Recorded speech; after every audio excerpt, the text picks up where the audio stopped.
let's do this. Oopsie.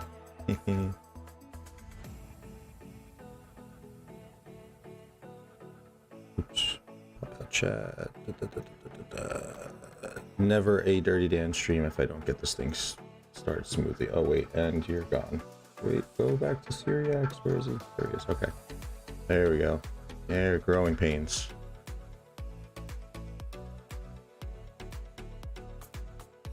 Alrighty, let me unmute you. And all right, yo, what's up, YouTube?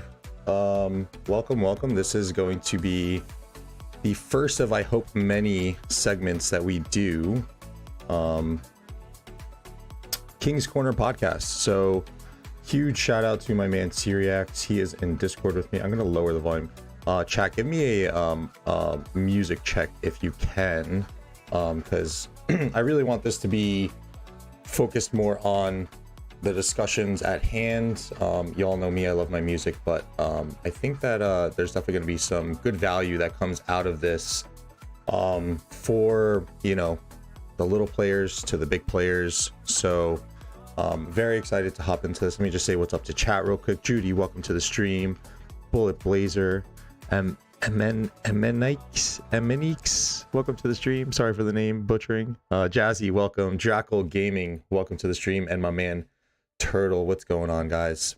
So I have my man Syriax here. For those who don't know, he is the king, or one of the kings, we'll dive into that, of 2592. Me and Syriax actually met in KVK 3 as we allied up and went on to lose that KVK, unfortunately. But ever since then, been a great supporter to the stream. And this was actually kind of something that I want to say he culminated and kind of planted the seed in my head, since there's a lack of Rise of Kingdoms leadership content out there. So without further ado, Mr. Syriax, welcome. Thank you. Hey everybody, I know some of you I've met, or at least you've seen me chat in his stream. I hope some 92 players have showed up. I know Mimenica. There we go. I think that's how you say it. He's Arabic. We've never been on Discord with each other to actually like speak our names to each other. But he's actually from. He was also in our KVK3 too. A great player. Yeah, welcome everybody to the first edition. I think Dan's being a little humble about sort of. It's definitely also his idea too. Like, we've had a lot of great conversations here about this channel. I think Dan does a great job of like talking about the aspect of being a king, and there's not a lot of king YouTubers out there like Dan the man here. Appreciate that. Yeah, I mean, I like to think myself as somewhat humble. I'm not a cocky person in real life whatsoever, and I think you get a lot of personality transitions from real life to the game. So I feel like, you know, some people like to put up this front and whatnot, but very much appreciated. Yeah, I think this is going to be something really good for the community. We're going to try, so we were kind of discussing a little bit as being the first rendition of this. This is going to be somewhat interviewee style, but I really want to kind of bring this into a direction of an actual podcast. I don't want it to be super guideliney. We have our points here, and thank you to Syriax for kind of setting this wonderful agenda up for us. So we are going to try and kind of flow a little bit. There's going to be some interview aspects. We're going to look to chat to kind of help engage in this a little bit more. So if you guys have questions throughout, feel free to ask. We'll do our best to answer those. And real quick plug, if you guys have not done so, consider subscribing, hit that like button. Yes. It's totally free, and it's the best way that you can support the channel. 92 is required, or I'm purging you out of the kingdom. So yeah, like the stream. All right, so let's get into it. So Syriax, tell us a little bit about yourself. Yeah. So yep, I'm Syriax. I'm co-king, one of two currently of 2592. My other co-king being Boomin. I've been playing Rise of Kingdoms for almost a year and a half now, since last January. Never planned to become a serious player at this game. I don't know if Dan, are you familiar with Swagbucks, the website? Swagbucks. Swagbucks. It sounds really stupid, but I think I don't know how like big it is, but basically it's a site that like pays you to like do certain things. And at the time, like before this game, I was a raid leader in Star Wars The Old Republic MMO, but I was also developing like a Genshin Impact spending habit, and I was looking for a little bit extra money to help fund that. And it was like, get to City Hall 17 or something in Rise of Kingdoms, and we'll give you like $100. I was like, all right, sure, why not? And I started in 2592. Somehow continued to keep playing beyond City Hall 17. I spent way more than $100, so that advertisement worked very well on me. Genshin Impact got left behind. Star Wars got left behind. Got made in R4, I think within the first few weeks of the kingdom. I became king, I think about midway through KVK 1, so around April or so. So I've been king here, co-king, for about a year, roughly. Fairly decent spender. You can find me if you want to look at my profile, my stats to see like my credentials and everything.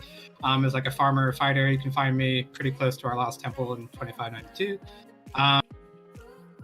Yeah, that's pretty much the long and short of it. I really enjoy this game. I spend way too much time on it. I have seen a lot of interesting stories come out of this game, just like playing with a lot of really great people here in 92, playing with a lot of like every fight, every KVK in this kingdom has been hard. This kingdom has gone through just, it's very like rags to riches, I would say. Like we started as like a big pariah in KVK 1, just an absolute disaster of a kingdom. And I think that's anybody who was there would recognize that.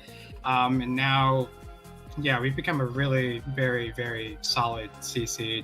Happy to go more into that story. But in general, yeah, I haven't been playing that long, but I feel like it's been a very event-filled year and a half playing this game. So real quick, how did you get thrown into being king in the middle of KVK? That's kind of, it's kind of insane. So it was co-king technically, but yeah, it was so 2592 pre-KVK 1 was just a mess.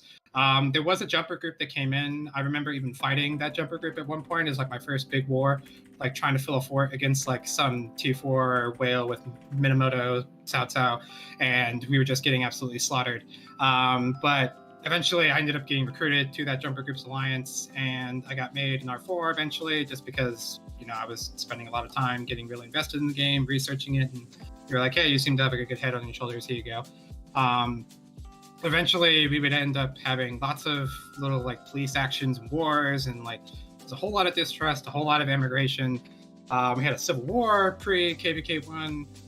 We couldn't take our RCF in KVK 1. We after multiple attempts, we got locked in Zone 4. And funnily enough, the kingdom that did the locking, I mean, there was two kingdoms on either side. We had no allies, of course, because everybody hated us on the continent. The kingdom that was locking us and that we fought the most, their king actually used to be a former member in 2592, but she left the kingdom because we didn't let her alliance into Zone 2 as part of this really controversial policy that the first king of 92 had. And she made it her like personal mission to lead 2591 to lock us in Zone 4 for the entirety of KVK 1. We eventually broke out a little bit, but that was mostly because 91 was starting to have a little civil war of their own. But the whole, that KVK 1 was a giant mess. And at some point, our first king, La Cité, he had to, he just needed some more help managing the kingdom. I had become like a de facto war leader in a lot of ways, just because I was our only T5 also. So there's some people who say like, oh, and your biggest players should probably be involved in leadership. So I became T5 midway through KVK 1. And so it just made a lot of sense for me to kind of step up. I was already a fairly senior R4 at that time. And so, yeah, I became co-king at that point, and it was daunting. It's very scary to become king when you don't have any experience, and particularly when you've only been playing for a few months. So I definitely relied on him. I relied on my current co-king, Boomman, who wasn't necessarily like co-king at the time, but he was a very like senior leader at the time, and then he eventually became co-king after KVK 1. We ended up with like I think 5 at one point. Wow. In the off season for KVK 2. Yeah, there's a lot you could talk about 92 story, about just how we didn't really gel as a kingdom until midway through KVK 2, I would say. And that's really where we started like going up as a kingdom. And like, if you want to like a way, like I don't want to like talk ill of like the first king or like a lot of the decisions we made. Like nobody was trying to necessarily be like a dictator or anything. It was really just a story of just like, you really couldn't tell who to trust in the kingdom. You really had some people that maybe shouldn't have been involved in leadership that were kind of helping us out. You had a lot of people that had different ideas of how the kingdom should run. So it was just a mess of a kingdom for a long time. And eventually we got it figured out, turned it around.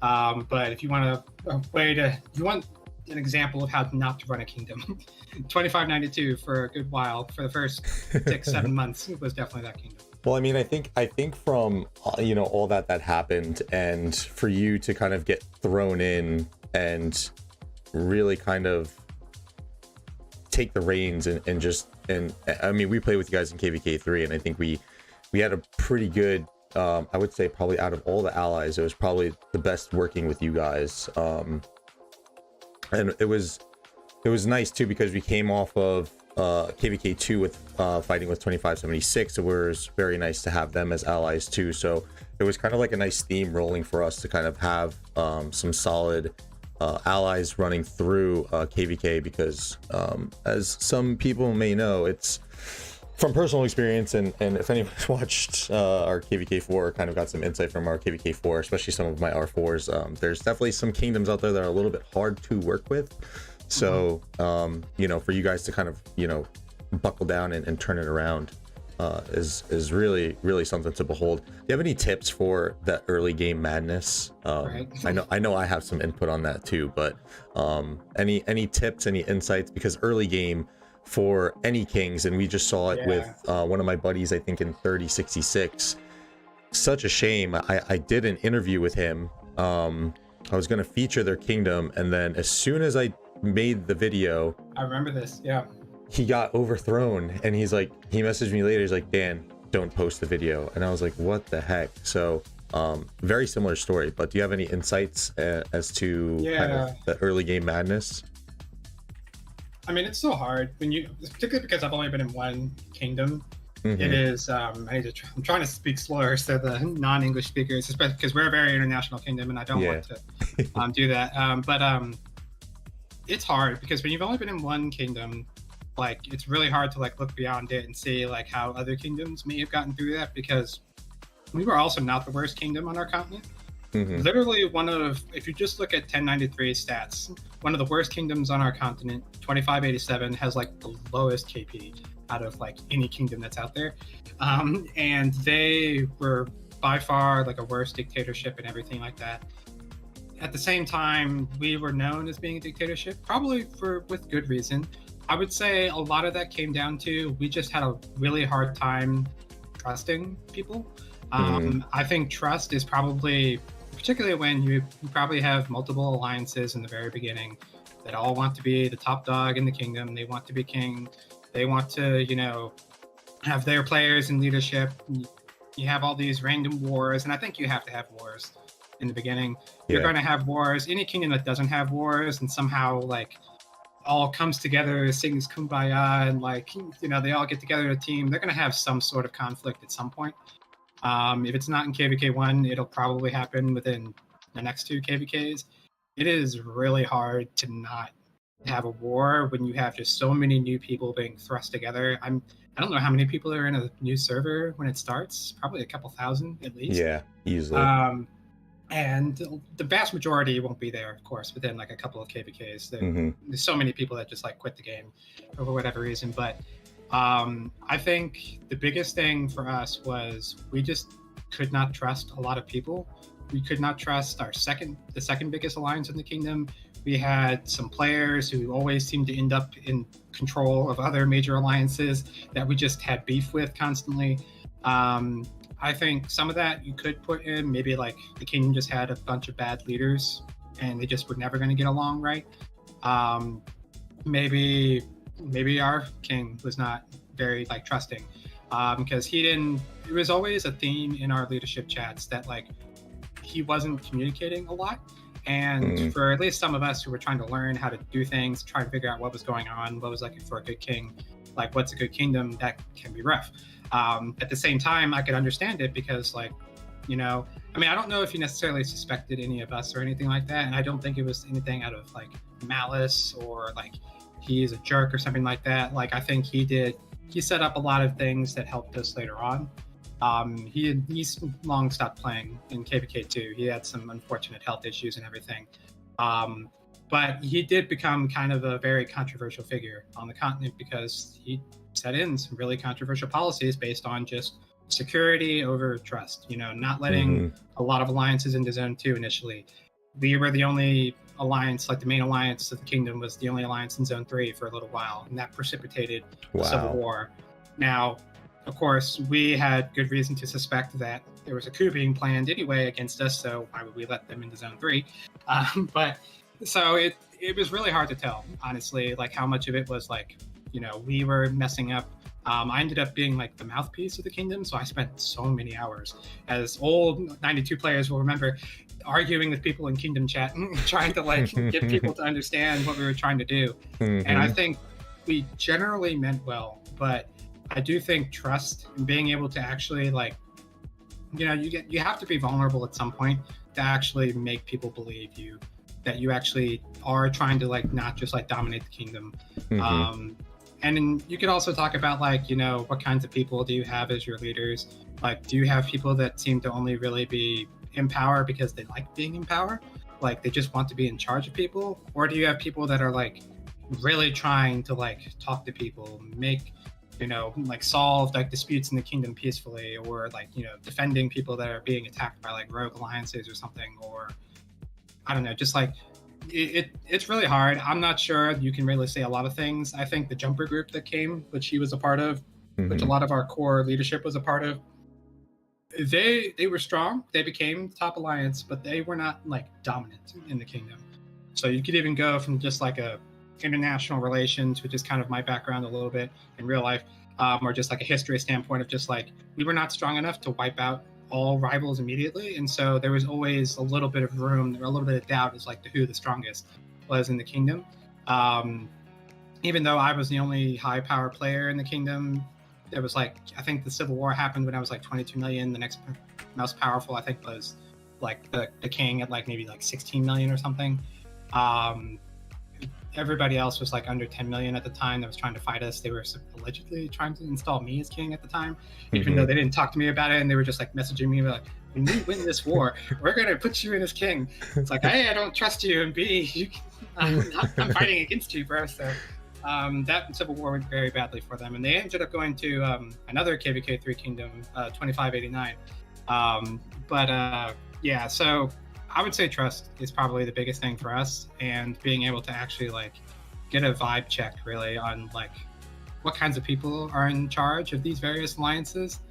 And eventually, because eventually you're gonna all have to come together anyway, right? You can't have 4 alliances really anymore, as they kill Imperiums now, but you're going to downsize and merge at some point. If you just have a history of like not working well together, that's going to be a problem.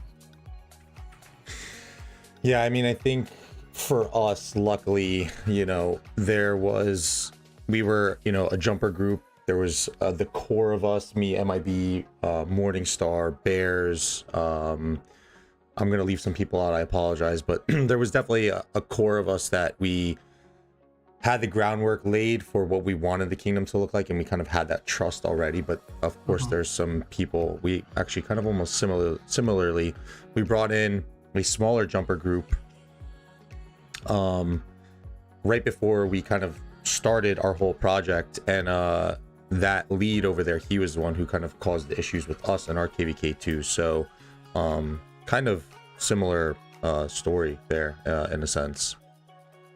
But you guys won your KVK1 though, right? We did win the KVK1, yeah, and KVK2 is when the issues started to arise. They actually kind of started to arise a little bit earlier, and I think that part of it was on us as High Council on the way that we had structured things, because I think that you talk about trust, and there was a little bit of lacking in some of those areas, or not fully allowing some people to have a say or to be heard, or to feel that they were being heard. Yes. Where I tried to fix that as soon as those problems were arising, and it honestly would have never happened either if the one person didn't step down from High Council to leave that void for the number 2 alliance. And so it was kind of self-inflicted on their part, but I did what I could, or we did what we could as in our leadership, to kind of resolve that. But yeah, definitely trust. I mean, you got to have it, especially with your leads, and even with your players too. You gotta have trust in them, because when they feel that, when you exude the trust into them, I think it carries itself a long way. And we've still going through some growing pains in 2581, and kind of trying to adjust some things. And I think most of my council knows now that I love what's been going on this off season, because as they've known, I've been busy with other projects, doing a little bit of Imperium fighting on my other account. Right, your other account? On my other account. Just work's been a little bit crazy, but I'm really happy to see that they're kind of rolling along, and I'm just kind of in the background. And if there's a thing that I need to say yes or no to, I can pop in real quick. But they're doing an amazing job right now. I just want to give a quick shout out real quick to Emenike. Thank you for the $10 donation. Syriax is a great warrior in his message. Thank you, man. I appreciate it. You are too. He came from 2586 actually, following KVK3. He's been a great. Oh, there he is. Very nice. Very nice. Yeah, he actually manages 2 accounts too, so he's been super critical to the kingdom. This off season, again, another similarity. We have I kind of put it to the rest of leadership here that because I would say one of the things I kind of changed my leadership style, and this a lot of the words you can use in this you could absolutely just put onto an office environment in the real world, right? Yes, absolutely. No, but it's true. It's so true, because look, exactly. I mean, I've been in management, and it's a game at the end of the day, but the structure of structure, and I guess hierarchy of what you build within Rise of Kingdoms is very much based off of a business structure, I've heard Imperiums be referred to as corporations a lot of times. Pretty much, yeah. I mean, but yeah, go on to your point with the I would say I was much more heavily involved in every single process in this kingdom, particularly one way was to learn, right? And I had started out being an R4, so it was I was kind of grandfathered into just continuing to manage those things that I had been doing as R4, and also now being co-king and everything. But I think one thing that I've really enjoyed this off season, because I was just feeling very burned out after this past KVK. We ended up being our camp leader, which is the first time for any of us really, especially me, because I'm the diplomacy and war strategy guy. I think it was just a very burned out sort of KVK where we tried very hard, you just couldn't get done. Our allies just weren't really where we needed them to be, and so I was feeling tired. I was just kind of feeling it was really the part of where you just feel as a king, this really is a job, and you're not getting paid to do it. You're really living off of just fulfillment and just the appreciation of others. And I definitely have always felt appreciated here. That's never been maybe on individual cases, you may be oh, this person doesn't really see how much work goes into being king. But I think we have built, and it's been a really big focus to build a really nice team here. And while we don't necessarily have tons of super experienced players, we don't have lots of former kings on the team, or tons of super Imperium players that have been playing for tons and tons of years, but Syriax taking shots at me right now because yes, right now, yeah. But I'm very jealous. But I think the most important thing, and this is one of the points that I had sent to you as a possible thing we could talk about, is just you really, again, having the right reasons for being in leadership, but it's also just your team should be made of people that share the same vision and really just also want to help the kingdom. Yes. That I think is the correct reason to ever be in leadership, right? If you're just ooh, I can get prestige and I can give myself rewards, or or I can the get, guy I can get MGEs. Right, yeah, Yeah, I'm about to probably give myself first place in infantry MGE, not because like I'm like itching to get Flavius, but because we need it, right? Mm-hmm. Instead of expertising Zhuge which is like dominating every battlefield now. Mm-hmm. But like it really is just like a team effort at this point here, because I've been able to step back, like almost disappear for like a couple weeks after the off season and the end of the KVK, where I could let other great leaders here do stuff like my co-king or like a lot of our senior R4s, even people that we brought in, within this last off season, have really stepped up and become new leaders and really kind of absorbed a lot of the other things that I was doing. Like I don't have to manage Osiris and strategy for that anymore. I don't need to really be heavily involved in like managing MGEs other than like just talking about like how do we want to like have the strategy for it. I don't need to like do all of like day-to-day diplomacy with like camps and like stuff like that. I don't need to like I do manage a lot of our spreadsheets, and I do manage like general idea of what we do for a purge, but I haven't been the one that's been like messaging people, like telling them, hey, you need to leave by X date, or you need to do this and this.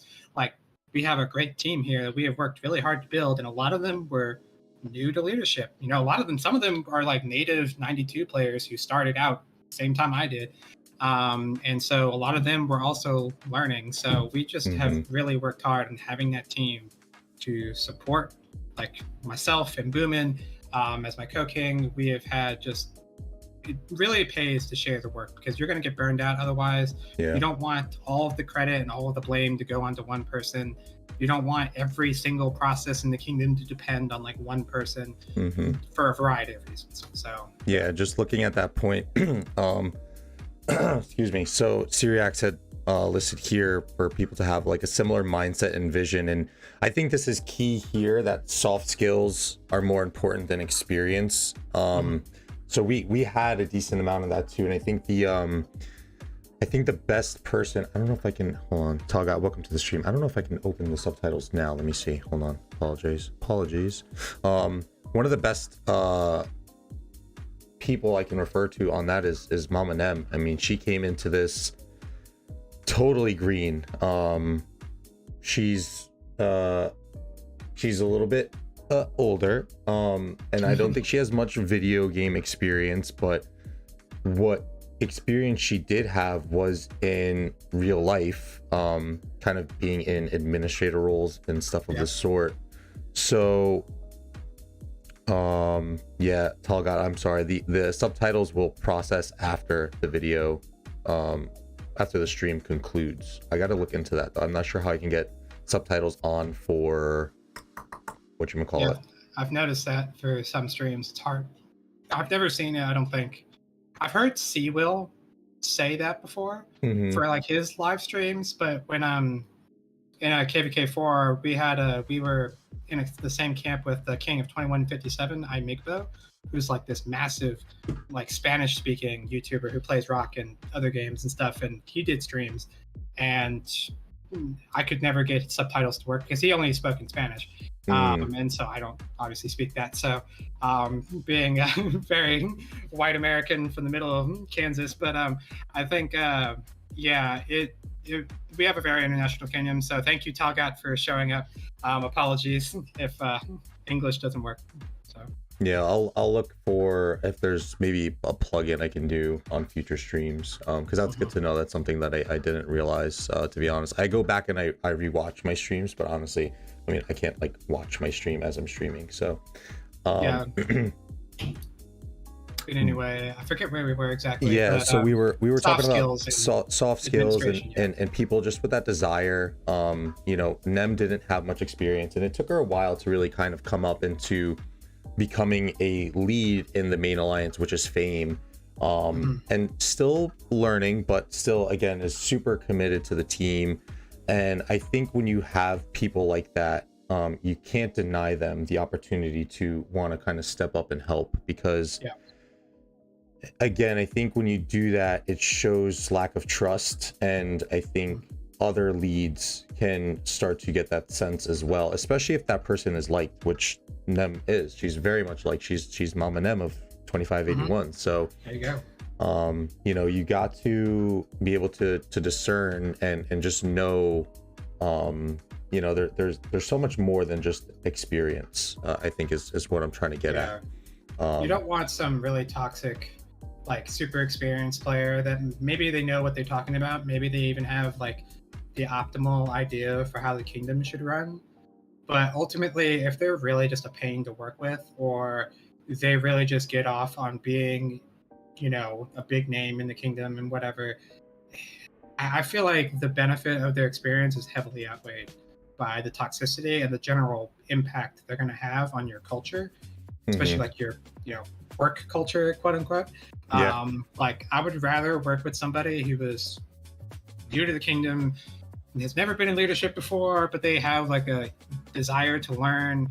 They want to help, you know, just give them simple, easy tasks that are very straightforward, you know, either task another R4 to kind of help train them, or, you know, take time out of yourself. Like I enjoy like helping people essentially, and like helping teach them how to like do certain things in the kingdom. I don't always have time or the energy to do it, but I think it's more important to have someone you actually enjoy talking to and who will, you know, both like not be toxic to you, but also will give you critical feedback. That's another thing.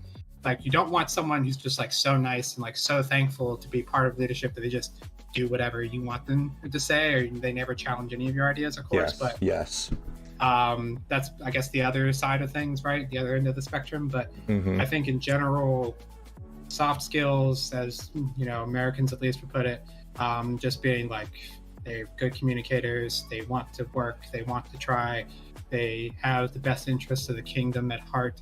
And I stress the kingdom, not just like the king or the leadership. It's not, you know, leadership versus the kingdom, you know, right? It's not like an alliance versus an alliance either. For you young kingdoms out there, like it's really more about like they think about the whole kingdom as a whole. At least the ones that are contributing in KVK, of course. You know, nobody cares about the dead weight, so to speak. Yeah. Which it'll be interesting to see going forward. I know we're both excited to see the new updates.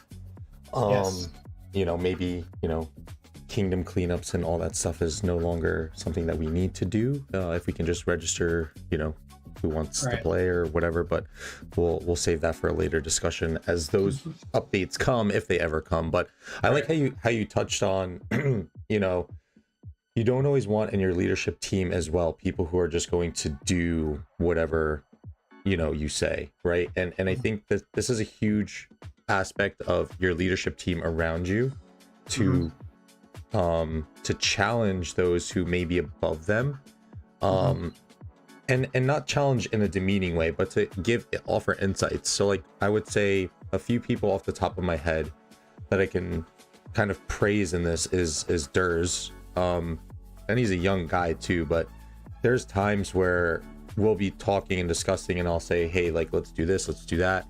He's like, hey Dan, wouldn't you think it'd be better if we like took this approach? And I'm like, wait, you know what, that's actually that's a good idea. So you definitely want those people on your team to, you know, not be yes mans, right? Because I think if that happens, then you're really starting to get that flair of like a dictatorship, you know. So even when I'm having meetings and, you know, I'm you know, we're kind of setting things in place, it's never from there's times where it's, yes, we're going to do this, but most of the time it's like, what do you guys think of this? Is this something that you think that we should do? Is there something that we can do better? So that's very important when you are putting in your leadership team and kind of surrounding those, again, like-minded people around you. Yeah, like you have to have conflicting ideas, because even if you took like, you know, you could take whoever your favorite YouTuber is, or whoever your favorite king of your favorite Imperium is, or whatever, like, you know, the leadership of 1V and Osiris or something. All of them are going to eventually do something that's like a mistake, an error. They're not going to do something that's necessarily the best thing in that situation. They all have, I guarantee, people around them that also have ideas on how things should go. They can give them, ideally at least, in constructive ways where you're not saying like, "Oh, your idea is stupid. Like, what are you? Why are you playing favorites with this MGE?" Or like just like whatever. Like, and there's always valid criticism somewhere, and even in those kinds of statements. But like, it's just like, A, you need to have people willing to speak up. B, they need to be willing to give it in like a respectful, constructive way. And that doesn't mean like necessarily like, oh, great leader. I have, a mild, minored idea here that for your consideration, it's just like, hey, I've been thinking about things, seeing how things go, or hey, I'm in R4 and I've been hearing some complaints from people. Maybe they don't understand a certain policy that you need to explain better. Maybe there just is a legitimate disagreement on like sort of what the best thing to do here is. I'm not always perfect at receiving that kind of criticism, but I really try to like, make it a point to like hear everybody. I always am. This is something I definitely stole straight from my actual work, is just like putting in the bottom of most of my mails, at least, if you have any questions or concerns or suggestions, please let me know, or please let us know. And that goes to all the players. Like, you really have to have as much as you can within reason an open door where you really make, as you said, people feel heard, make sure they feel like they have a stake in the kingdom and how it's run. Like, you can run a dictatorship if you really want to, and there'll be players out there that'll do that. I know, I've noticed that there are alliances in just like kingdoms that very much are like, maybe it's like even like an international culture thing sometimes, where some places really, like, you always hear the stereotype of like Asian kingdoms are always just very organized and very like super hierarchical, and you don't really challenge the king, and what the king says is law. And I don't know if that's, that it's a stereotype. I doubt it's true for every single Asian kingdom out there, just for the record, but like, you hear of kingdoms that work that way. For me, I don't know, that doesn't really fit with how I want to be. Like, leading a kingdom doesn't really fit how, that wouldn't be a kingdom I would want to be in. It can work, but I do think it is better to have, I think you do need to have some sort of hierarchy. Councils I've heard can't work, but I think I at least believe in the idea that you do need to have a final decision maker at some point in the chain. But I do think having some sort of room for discussion, debate, having people feeling safe enough to actually challenge the king, challenge R4s and leadership, and be like, hey, like this policy hasn't been working out for me. It's just like, and maybe they're coming at it for the wrong reasons. Maybe they are ignorant of how the game is played, at least in a competitive kingdom. I think there's a lot you could say about like the play styles of people and the play styles of kingdoms, about whether you're like a really competitive kingdom versus just you're just a very casual kingdom. There's a lot of things you could talk about in that way, but I think as long as you're having an open forum for discussion, you can at least, even if you can't convince people, you can at least make them feel like you're listening to them. You are trying to do the best for everybody as best you can. They can often accept things that are not what they would want, as long as they feel like you're doing your job, you're putting in the effort to convince them and to actually make them feel like they're like a part of the team, rather than just like some minion being ordered around. Unless you like that kind of thing. I feel like in a sense too, when you if you take that dictatorship approach, or not even like a dictatorship, but it's like a super like military, like top down. I don't like that approach personally, because what happens to me is I feel so much more pressure on myself then. Yes. Whereas if it's a team, it's like, okay, the team fucked up.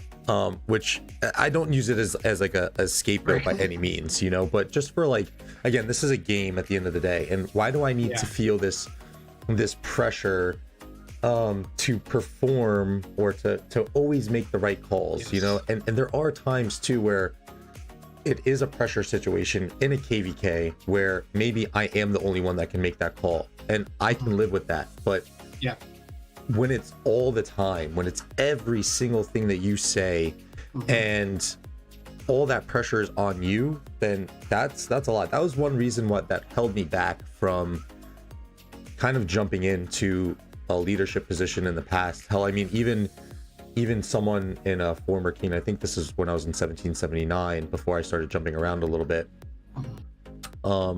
to make an arc plan. I'm like, I don't want to make the arc plan. Like, what if we lose? Then Everybody will hate me. yeah, then that's on me. Like, I don't want to be Where are my extra 5 gold hits, Dan? Like, what the hell? yeah, exactly. Your plan sucks. Like, no, like, and I'll throw another tidbit in there too of what kind of like delayed too is just like, you know, kind of like wanting to learn and just be prepared, right? Because if you're not prepared, and this is where I give hella praise to you, because I don't think I could do what you did taking the reins in a matter of like 3 months, really. KVK 1, 3 months, 90 days, Yeah, you know, something three like and a half months, and then just getting thrown into it and not really having an understanding and a basis of the game, but you really able to lean on your real life experience and kind of what you do, you know, for work professionally,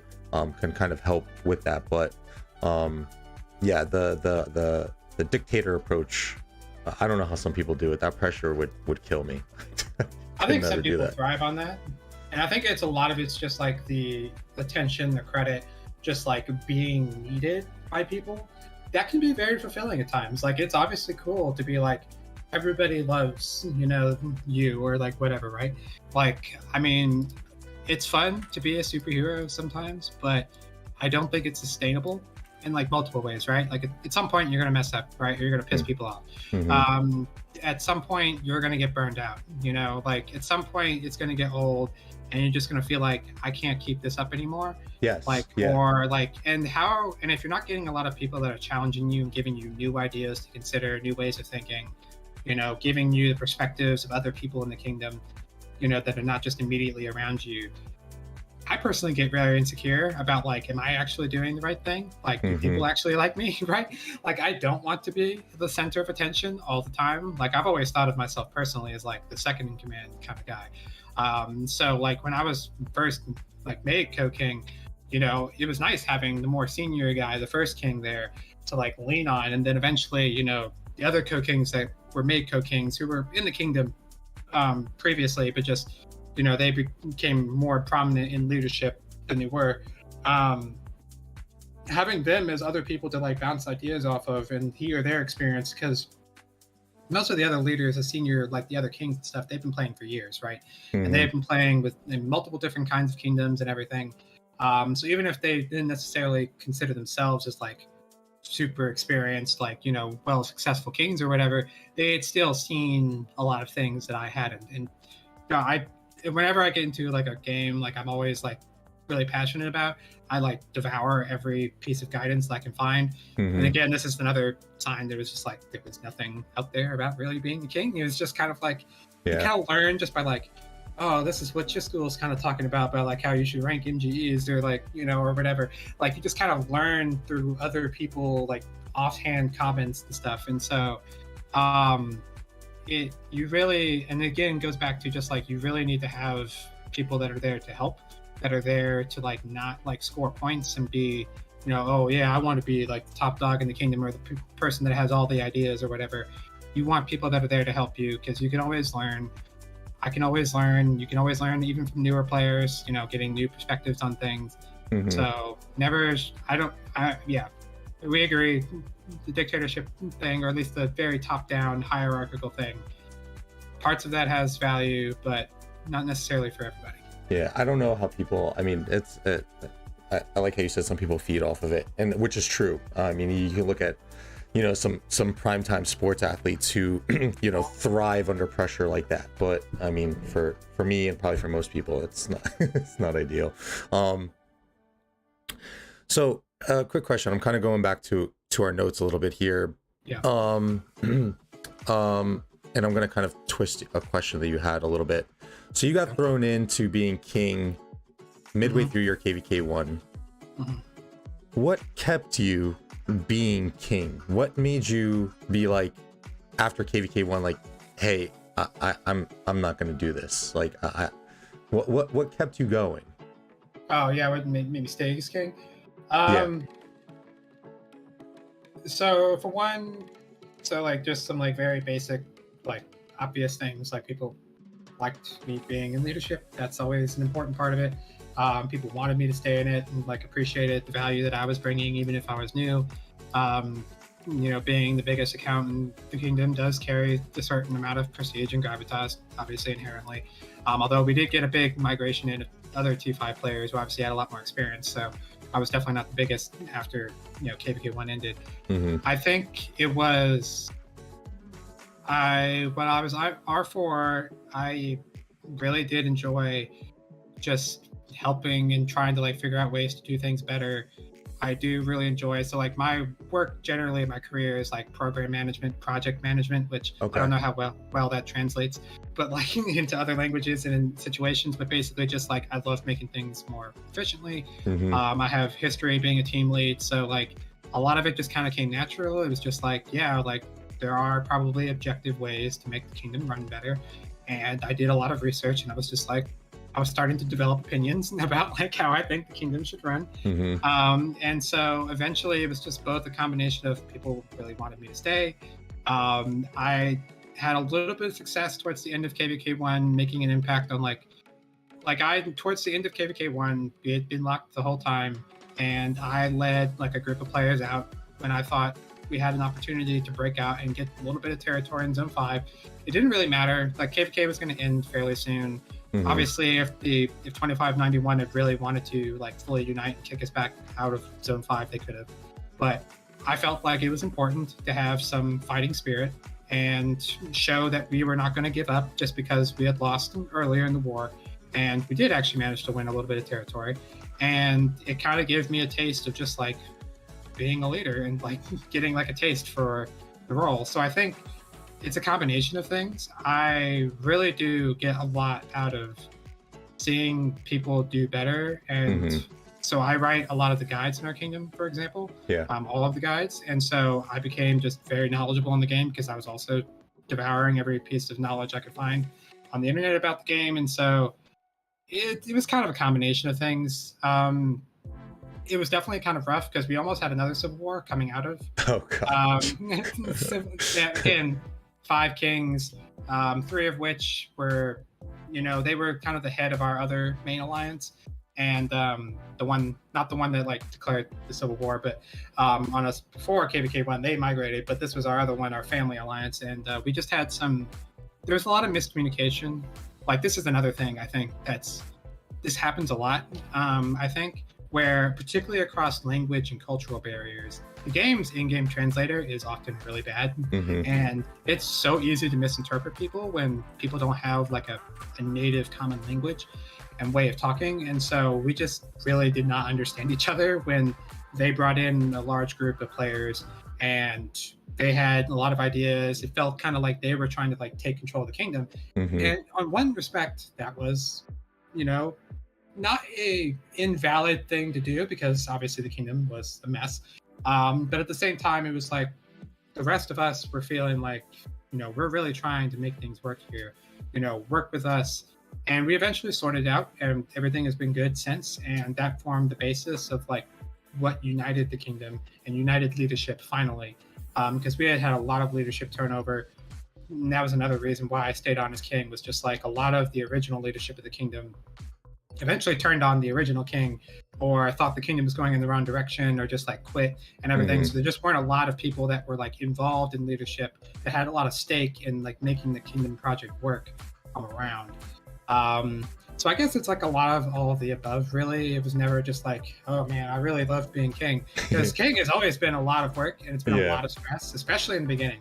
Like particularly like, we almost had that civil war during the off season of KVK 2, and then KVK 2, we were in a corner, a 2v1, where our allies were far away. We were the strongest kingdom in the KVK, but we got locked in Zone 4 after several crazy days of fighting. And then 3 rogues all coordinated with each other and invaded all of our farming zones and just like terrorized us for like a week and a half. Like that was a horrible time to be king because you just felt like helpless. And we couldn't figure out how to stop them.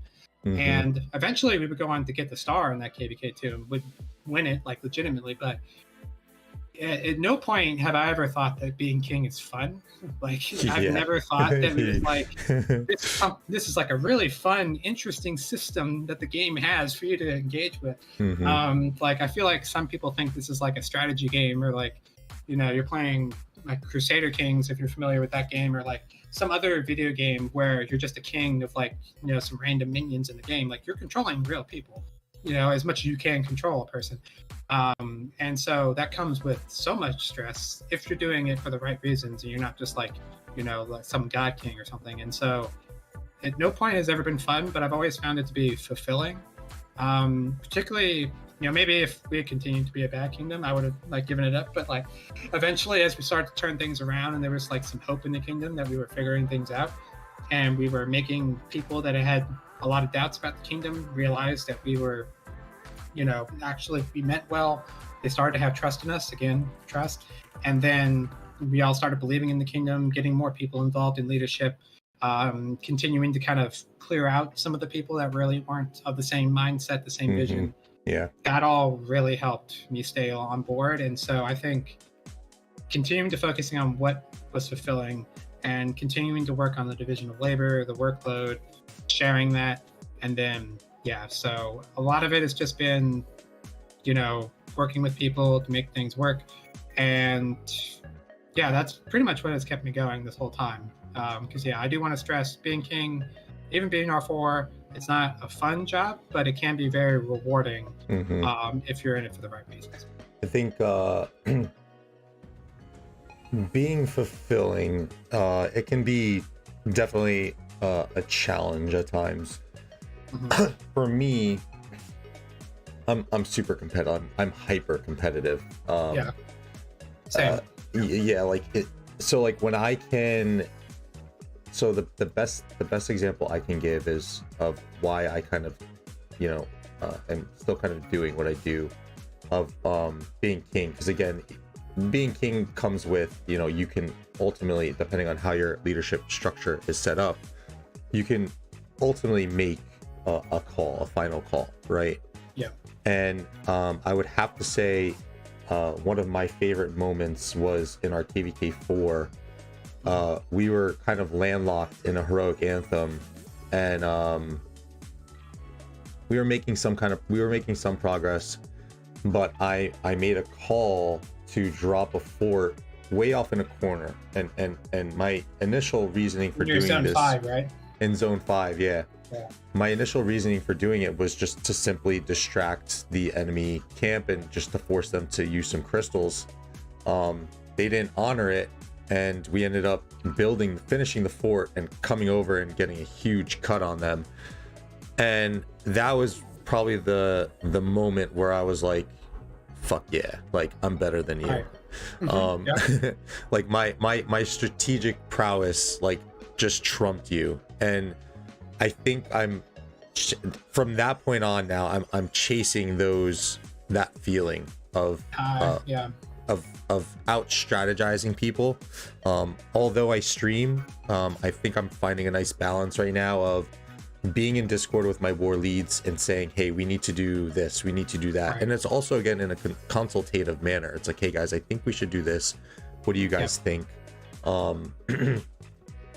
So a lot of, you know, there's definitely a collective effort on it, and again, like for being the kingdom that can just be like, I just out trumped you in terms of strategy. And I think that's why I like CC'd a little bit more, because you get that flexibility to kind of show off a little bit more strategic prowess as opposed to these big KVKs. Trench warfare, World War One style, like like each other.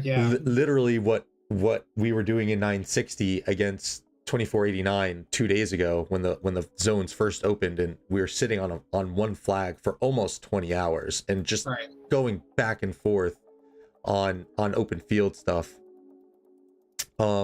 It's like, all right, cool, like anyone can do that, but if I can outmaneuver you with flags and fort placements and stuff like that, like that's where like now I'm starting to more or less get the fulfillment. I think earlier on it was, yes, like let's set something up that's great, you know, and also part of me from sitting back in Kingdom 1780 and kind of seeing how they devolved in a sense, and learning from their shortcomings and just kind of thinking like, I can do this better, you know. So that was like the early game thought process, but now it's more or less like, yeah, let me out position you, you know. It's you know, it's a big game of chess at the end of the day. So I mean, once you have like once you've built the bones of the kingdom, like you have a solid foundation, you have your leadership team, you've decided like what kind of kingdom you want to be, and we're obviously talking about it in like a competitive sense, right? Of trying to be the best kingdom that we can be in the context of what people think is good here. Yeah, like it is really fun. Yeah, I will agree. That is really fun when you know you have a good kingdom. Like we were, I don't know that we were necessarily like the best kingdom in our last KVK or the KVK 4, but we were one of the better ones. And like everybody like was praising us and fighting us. Like Wind Camp, we were Earth Camp. Like they bled themselves white and trying to like fight us and beat us. And ultimately it was water destroying fire that forced us to lose the KVK for real. But I think in general, having once you've built like a really cool kingdom, then you can do so much with that. And you can have really cool strategy things like y'all did. And I'm definitely, that is one thing that like I'm always trying to like learn more about is like territory management, placing forts and flags and stuff like that y'all do a really good job of. I think just seeing like the activity in your kingdom, like particularly when moments are like really tough and you know it's going to be like a really hard fight, or like you're up against like, you know, two kingdoms at once, or like just a bigger kingdom. Like we had to fight B seeds last KVK. Yeah, like just when you can see what your kingdom can do under stressful situations and what they can do when, you know, you have a lot of cool people in the kingdom that really try hard, they fight hard, they're smart. You have a lot of other people that have ideas for like strategy and tactics and stuff. That is probably the most fun aspect, because when you're in charge of that, you can take some credit for it and be like, hey, like I have played a big role in this. Maybe not, obviously not all of it, but like you can claim some credit for it, and that can make you feel good. I think that's part of the thing that's like fulfilling for the bigger kingdoms, right? That are like very established. Is just like, you know, you have this really awesome project that continues to go on. You've created a big name for yourself, and you just like, everybody's like, yeah, that kingdom's badass, and you're the king of that kingdom, and that's really cool. And so I think we're always trying to emulate that in some form. But yeah, at CC, and this is kind of a side tangent, I agree. I think CC I think allows people, like individuals, to express themselves more and really feel like they're making a big impact, because when you're part of some big kingdom like that, you're just one of many. And a lot of those big kingdoms, especially the super imperiums, are made up of like the all-stars of like, it's like the professional versus like the college level in like American sports, right? Where it's just like all those kingdoms are like the all-stars, the former kings, the former great warriors of like all the smaller kingdoms and stuff. And here you can really see like people develop and turn into like really great players. You can see like the impact of like one or two people like doing things, and you can still do that. But I think it's C-seed and obviously D-seed and maybe even B-seed to an example, to an extent, you can really, you know, see those human stories of people overcoming adversity, becoming better, dealing with adversity, etc., on a much greater scale, and that is also very fulfilling. Yeah, and BC, from us playing it and for me kind of researching it, and again, I'm curious to see where the game's going to go in the direction, but the B seeds really, it's just a little bit more like fluffed up, I guess. C seeds, they're still for the most part one alliance kingdoms. Yeah. It's just the aspect of, you know, mismanaging the farms, or, you know, kind of just forgetting about them and those in the sub accounts. But I gotta say, I mean, you get a few kingdoms like this too, where these are, you know, arguably two of the best kingdoms in the game right now, 2489 and 960, but they're for the most part 1.5 two kingdom alliances as well, but they're just so goddamn strong. But like to that point where it's, you know, a lot of all-stars that make up the squad. Let me go to some of our coins. Chat, you guys got any questions for my man Syriax? I think we'll probably run for another 15, 20-ish minutes and we'll wrap it up. But I think this has been pretty good so far, and it has. Yeah. I'm very happy. We got the podcast flowy type deal and just kind of hitting on points. Competition, what's up, man? Welcome to the stream, and also huge shout out to all the 2592 peeps that are coming, representing and hanging out with us, Yes. showing Syriax some love. Yeah, we have a lot of great people here. I could definitely talk and get. I'm trying to avoid giving like some like recruiting spiel for like 92 and everything, because obviously there's a lot of great kingdoms out there, and I really hope. Here's your plug, Syriax. Go for it. Yeah, right. Yeah, no, like we're recruiting, like yeah, like we are about to go into KVK hopefully soon. We're hoping to do Nile actually, but we'll see how the slightly revised Nile. I guess they did change it a little bit from when y'all just did it. Mhm. We'll see if it's as one-sided as Nile usually seems to be at the low seats. If I hope we stay. That's one thing that we're kind of dealing with right now is like, are we going to actually stay as a C seed? Because we're very close to being a B seed, so that's another thing for migration. But yeah, we're always looking for people. Happy to give like a bigger recruiting spiel, but yeah, obviously we're a competitive kingdom, top 15% of C seeds in terms of like kill points and deads relative to our kingdom age. Nice. Like 2 stars, all that good stuff. Always looking for great players. I would obviously, of course, also plug your kingdom. 'Cause I actually try to like always look to other kingdoms that are like close to us in power and like age to see how we're doing. And you guys are always like, anytime I do like analysis of like the 1093 or rockboard data, you guys are always like way up in the clouds in terms of like kills and deads and everything. So definitely, I mean, obviously you have your own channel to plug on your own time, but yeah, there's a lot of good kingdoms here, and I think I'm looking forward to hearing from in future episodes from other kingdoms here, because I know we have a lot of great players in your chat generally that are at least involved in leadership, even if they're not kings. So yeah, I think I'm going to my buddy Competition, actually, thank you for popping in, Competition, because I think you had mentioned before that your king would like to jump on, or that's something that he would have liked to do. I'm probably going to reach out to 2293 and Memento, Mr. Europe. So if you're still here, if you can help facilitate that. What other what would you say some other kingdoms would be good to target? Because I think one thing I've lacked on, and this is kind of me branching out into that avenue, is really not being engaged in the community. What kingdoms are what? all right. Do you have any kingdoms that are on your short list? So obviously you always look at your continent, right? And I think my continent's always gone on a little bit of hard times, but I would say, I don't know, I think his English is pretty good, but I would say 2157, who are like a low C ID. Also a big, like I mentioned earlier, iMigbo, they're a big content creator. If he's willing to do like interview in English, that would be really good, because they were just fantastic. They carried our camp. Well, I don't want to say they like carried our camp. We had a really excellent camp at KVK4, and then we won that KVK. But 2157 were just an amazing, like very tight knit group of fighters. Like I have in the agenda that I sent you just about like, you know, creating that culture and like doing whatever you can to like mold it. Like they have done that. Like all those people are like great fighters. They all like sacrificed a ton. They knew what they were doing. Like they all had the same sort of mindset and vision. So that would be a great kingdom I would plug. I mean, I think it's always cool to hear from like the Imperiums, but anytime we can hear from like kingdoms that don't get a lot of representation are good. I don't necessarily have a lot of, I'm trying to think of who others, there was like another kingdom that I had in mind, but I think you can always reach out to your friends in 2583. I've always thought they were a pretty decent kingdom.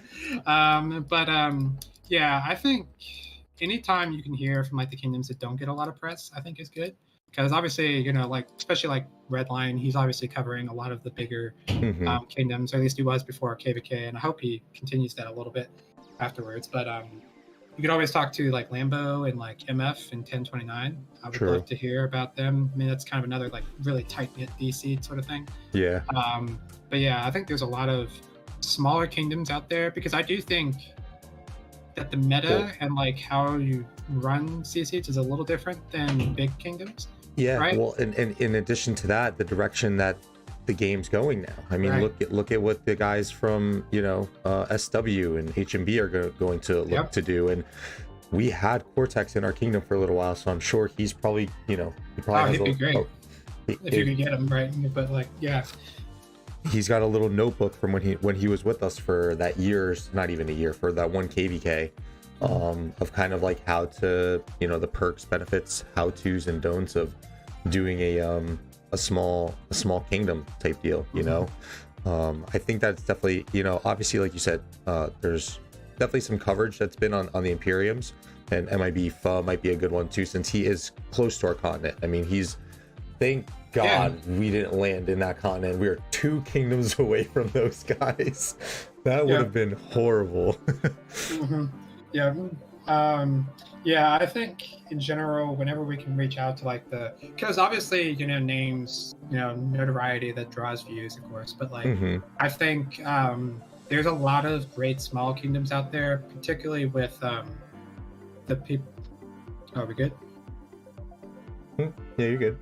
Oh, I thought somebody just joined and left Discord or something, but yeah, I think there's a lot of really cool kingdoms out there that could be reached. It's just about finding them. So yeah. Let's see. I guess what would you? So we've been talking a lot about sort of what I think, but I would love to hear what you would think. Because I wrote down some of my most important pieces of advice, right?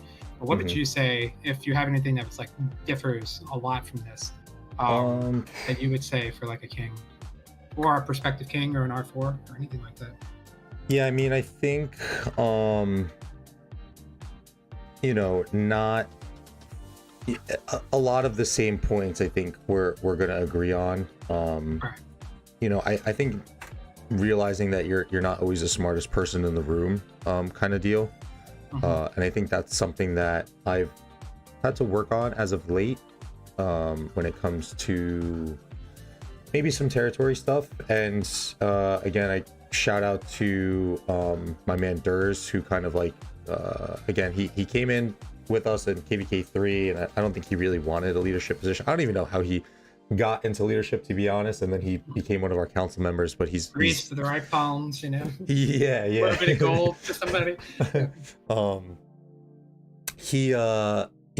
He's showing time and time again to me that he's very insightful, whether that was going from KVK 3 to KVK 4.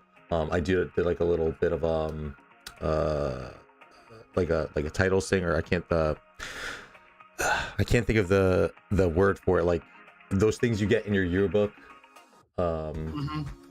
superlatives, and I gave him like most improved player, just because he like just from a fighting standpoint, like I feel like he just really kind of came out of nowhere. And then also he was really helping me in Kingsland, but time and time again, he's not that I'm like saying hey, we're gonna do this or do that, but he just always proves to me that there's someone around that is going to have a little bit of a different perspective and insight, that they can offer, and he's mature enough to say, or to even speak up on those things.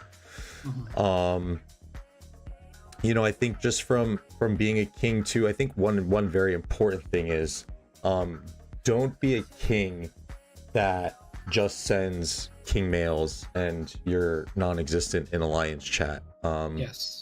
Yes. I think that's one thing, especially early on, that I wanted to really kind of hone in on, in the very early stages of the game, because I think that when you want to be stern, if you're always stern, it's not going to have the same effect, right? Yes. If people can see the lighthearted side of you, and then you're like, yo, what the fuck is going on? Why is this happening? This and that. Like, people then will take that a little bit more seriously, because they'll know that, hey, he's got a playful side, he can have fun, but when push comes to shove, like he means business, So and again, something I learned from 780, and Kono is a great guy. I've spoken to him a lot in personal message. He's the king over there.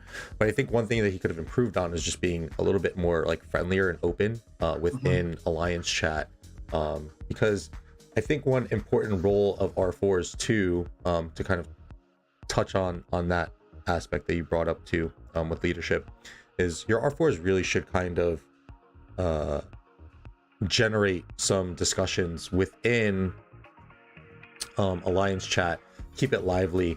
Something that I learned from one of my buddies, who's a really great territory master. I actually learned a decent amount from him. He would always pop in and be like, why is chat dead?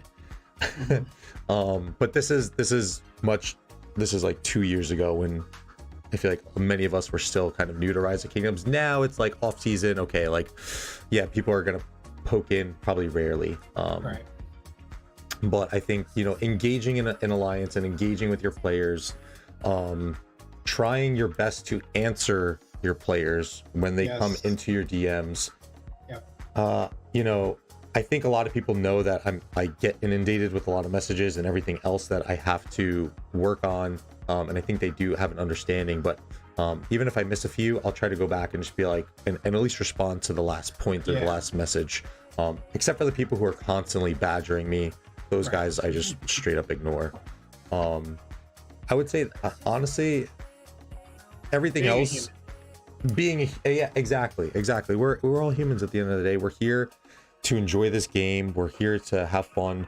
One of the biggest aspects of this game is community, because the game is the way it is because you only have fighting for, in a year you'll have maybe 3 big fights. You probably fight a total of, for us little C seeds, right? Yeah. C and B seeds, you'll probably fight a total of maybe in a year, maybe 30 days if you're lucky.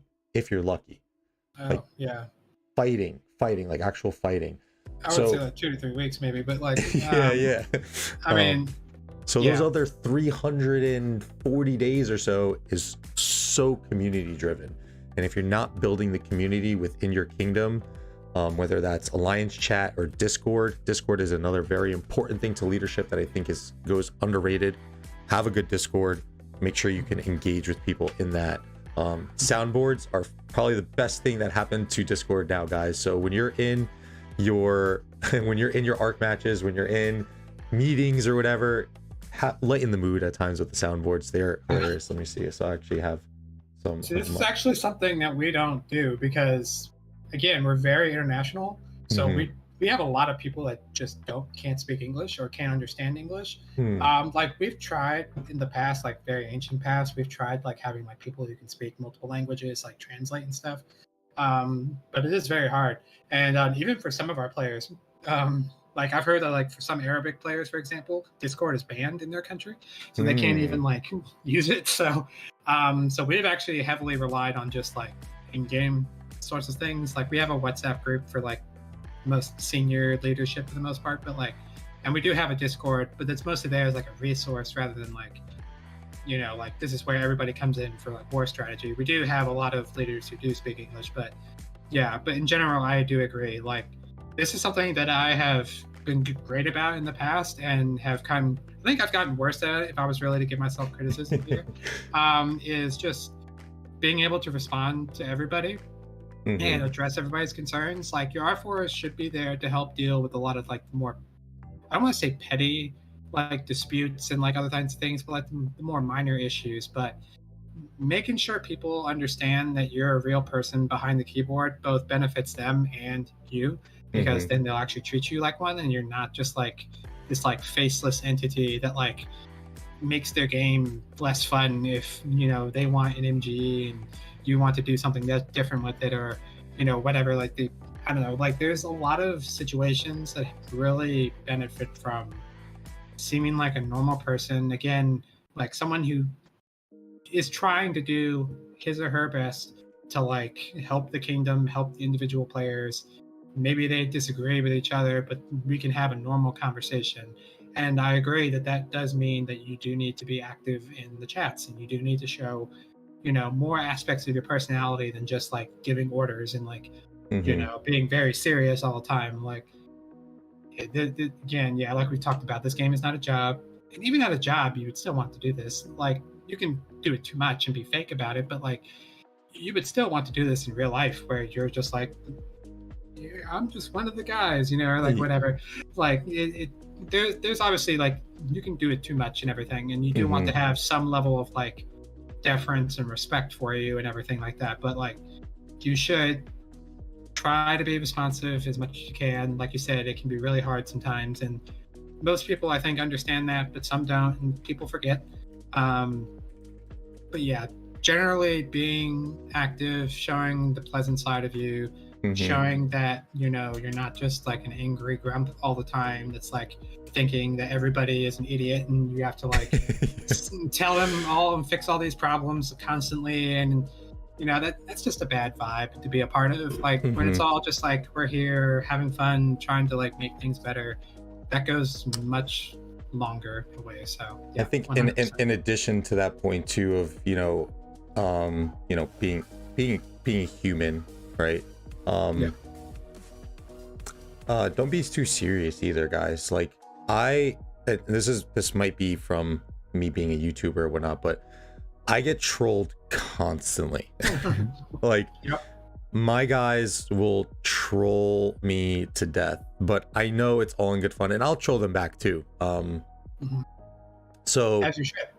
Yeah, it's all in good fun, and it's like very similarly to how I am with my friends in real life. Like we are like we're nice to each other, but like whenever I see one of my good friends, I go, "What's up, you fat ugly bastard?" Like that's not a nice thing to say to someone. You're not going to say that to someone you meet on the street, But I think this is culture by culture though, because I've noticed that with some cultures that like if you do things like that, they can get really offended because they think you really mean it. This is very American, I think, or like Western maybe, but probably So you use your discernment when you're doing that.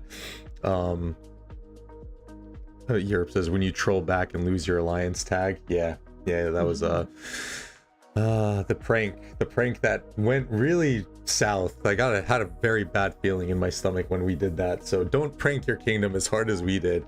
That was not good. I got really worried at one point.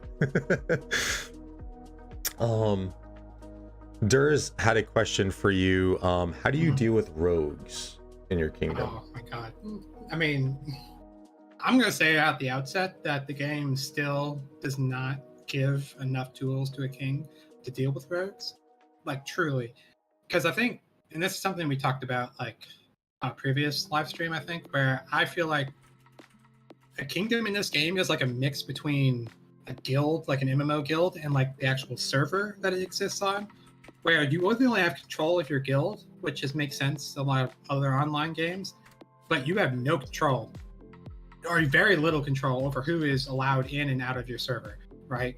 Like you can't, you can barely control migration as it is, but you have no control over like kicking people out of the kingdom. And there's valid game design reasons why that is. I can definitely see why Lilith has been like reluctant to do it, but we have very few tools to deal with it. But ultimately, you just, for one, you need to have full control over the important zones in your kingdom. You have to be very strict with like what kinds of alliances you allow to be in zone 3 especially, but zone 2 even. You have to make sure those alliances are always locked, of course, and like R4s are just like trustworthy, and that they understand that like here is a list of the ID numbers of rogues in the kingdom, and they try and infiltrate, because that's what killed us in KVK2 is when those 3 rogues were going around. Initially, we had them cornered, and they were just terrorizing us in Zone 4, but we could just go back to Zone 3, right? But they started changing the names around, and eventually they managed to sneak in, and they managed to infiltrate those other zones. And so making sure you have a list somewhere with ID numbers, and you've trained all the relevant R4s that will ever hold or be able to accept people at the door, that is like absolutely critical. And then after that, consistency of just like you checking every day, did their bubble drop? Because usually at some point they will either run out of shields or they will forget. Even if it's just for like 10 minutes, you got to be ready to go at all times. And that can be hard, if they're in you should obviously try and have access to all zones available at all times, so you can go wherever you need to go. If you're in KVK Zone 4, you just gotta. It kind of sucks because you can't teleport around, and you kind of have to hope that your other kingdoms, if you're like a small kingdom, can help you. Yeah. But there's not much you can do. I mean, you can try and reason with them. Sometimes they're being rogues because they want something. You know, they have some like grievance against the kingdom. Our KVK2 rogues, who we only got rid of like the main rogue, like this past KVK, right? Like him and his friend again went rogue on us again after we made peace with them for a couple KVKs. They went rogue on us and like attacked a whole bunch of people in Zone 4 for a while. And so you could try and reason with them, but I feel like at some point you just got to be willing to just be like, all right, this person's going to be here in the kingdom forever. Every MG, you got to be aware that they could try and steal it. I don't think you need to set like the point limits for MGs to be like super high. You just have to be watching them at all times and just be like, all right, we have people ready to go and kill his marches. You know, don't swarm him, you know, and give him points or like whatever. Just there's like a bunch of like micro tactics we could like talk about, but ultimately it's just ultimately you need to be, you know, a good leadership. You have clear rules and expectations. You try and be, you know, professional and empathetic with people, so you don't create a bunch of rogues, right? Yeah. But some people are just going to go rogue. I feel like some people really they're like trolls and griefers in other games, right? Yes. Where they get enjoyment out of just ruining other people's fun. And thriving off the attention. I'm a big proponent of like blocking them in chats and like not interacting with them, because I want to make the game as boring as possible. Yes. But like, yeah, so there's all kinds of like micro tactics we can talk about, but ultimately it's just about being consistent, you know, constantly checking for their bubbles to drop and getting rid of them, and I guess just trying to not like give them reasons to continue playing. That's my biggest thing that I do, and I think we just had a situation with this, and I told Nem, because she's very you know, she's an empathetic person and she tries to reason with people. And I knew it in my heart. I'm like, this person you can't reason with, and I was just like, Nem, you just have to ignore him, because he's messaging you purely because he's getting entertainment out of it, and he's doing this like it literally, like when you do get to a point with rogues where you just have to let them get bored, right? You can't kick them out. Exactly. Yeah, you can't kick them out, so you're gonna have to live with them, or just let them get bored enough that, you know, you stop acknowledging what their actions and what they're doing and their words and all that stuff. So that eventually they'll just, you know, leave, because I mean, we play this game to have fun, and if you take the fun out of it for someone, whether it's trolling or whether it's, you know, actual, you know, KVK fun action, then, you know, you can kind of solve the problem right there. I have a question. We kind of touched on it, but I want to see if you can maybe dive a little bit deeper into it. So kingdom cleanups / people going rogue, and this is kind of Dur's asked again with events and stuff. We have a rogue in MGE right now. Boy. Is there any tips, advice, and this is from me as well? We seem to have this issue all the time, and I think it's obviously it's going to happen. But when you ask people to leave the kingdom, those are always MGs that are going to get sniped.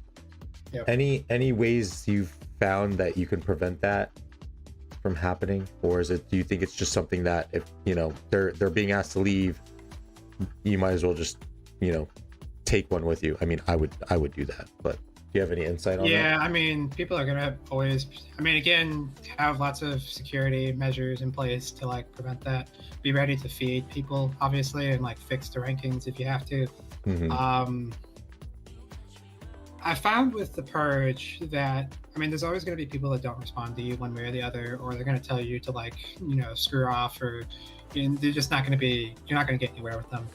But you can get a long ways with just being like our process is, after we've figured out like who we want to like purge, and purge, I really should probably change that word, even though it's like a really fun word to use and everybody knows what it means. Because it can mean from, you know, zeroing people and kicking them out of the kingdom, all the way to just like, all right, you missed your debt requirements by a bit, just drop a little power so we don't go into BC, or pay a resource fine or something. Like if you have a list, like you've already announced ahead of time, like how your kingdom runs, what your expectations are, you've made it very clear how people can meet those expectations, and you listen to everybody's concerns and whatever. And then once you know who's failed those expectations or who's being a problem in the kingdom, give them warnings, right? Like try and help them be better if they're ever interested in that. And then give them a deadline to leave if they don't want to like improve or like do whatever.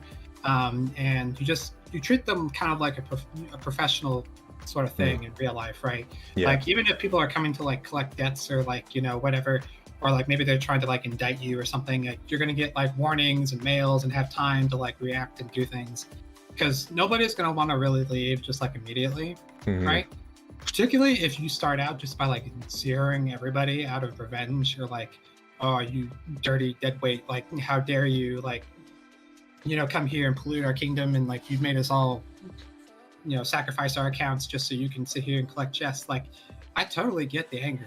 Like I have that anger often myself, but the goal should always be you want them to peacefully migrate out of the kingdom. Yeah. Because that way you get the most power, at least until Lilith changes how their matchmaking and registration works. You get the most power off the board. The last thing you want is to piss them off and make them stay here, because even if they're not rogue, they are still making your KVKs harder. And especially if they are rogue, don't give them fuel by being angry with them, like treating them badly. It doesn't help to like fight fire with fire and do like illegal, immoral, nasty things to them just because you feel bad, because you're just going to give them reason to continue to come here and spite your kingdom. Yeah. Obviously, that doesn't help if like, you've already like if relations are bad, like your current rogue, like who knows, like every situation is different. But as long as you have security measures in place and you have a very clear and like consistent set of expectations and how to meet them and everything, and you have an open door for people to bring up concerns, you probably prevent most rogues. But I mean, some people are just impossible. Yeah, like you said, it's the trolls. That's what they do. That's what they do for fun. Some people just migrate around to kingdoms and steal MGs. And it's just a ticking time bomb at some point. So I don't know.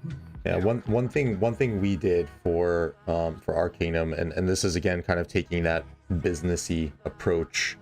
I wanted to, and it's helped in a sense, but I think it's helped in a sense. I want to say that I feel like the rogues have kind of settled down a little bit. I think younger kingdoms get more rogues than.